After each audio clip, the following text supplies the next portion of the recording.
Hello សួស្តីអ្នកគ្នានឹងមកធ្វើគ្រឿងចាក់អីគេនៅសិប្បកម្មឡអិត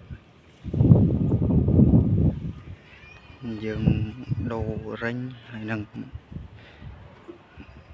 បូមពីលេខប្រេងមិនដូររេញនេះមួយរេញនោះហើយនឹងរេញមួយនេះទៀត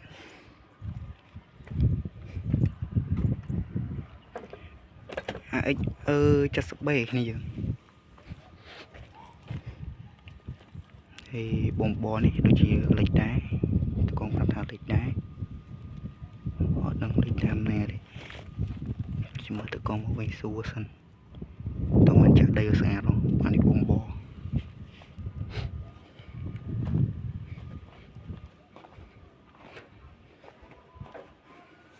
ហើយវាលេខមិញហ្នឹងនេះលេខតាមលកឡើយនេះមួយលកលឿននេះ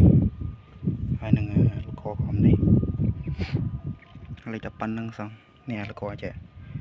លកអញ្ចឹងតែវាលេខអត់លេខគៀននេះទេវាលេខកដាលនេះអញ្ចឹងយើងឲ្យគេទៅនេះហើយមុននឹងមិញយើងបានចាប់បូមនឹងចូលដូចគ្នានៅខ្លាយថាវាលេខ first នៅមុខនេះហើយវាលេខអាកន្លែងប្លង់អូតូវានេះអូតូកន្លែងអូខេនេះយើងនៅសិប្បកម្មឡអិតនេះម៉ាស៊ីនឡអិតគេនេះយើងគេកាប់ទឹកនេះមកនេះឡើងមកចូលនេះអត់ច្រើនណា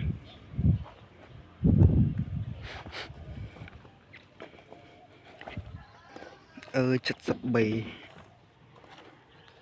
ចាំទីទៀតតកងគេមកឥឡូវគេយកទៅធ្វើដីខ្ពស់ណាដីខ្ពស់តបូលផ្ទះនោះ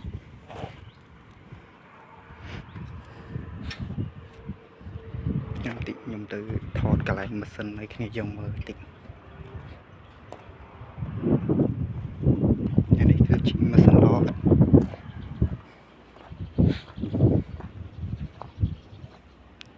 ចូលនេះមកម៉ាស៊ីនឡអិតនេះតែប៉ុណ្្នឹងឯងនេះម៉ាស៊ីន0អិតអានេះគេវាយដីតែប៉ុណ្្នឹងឯង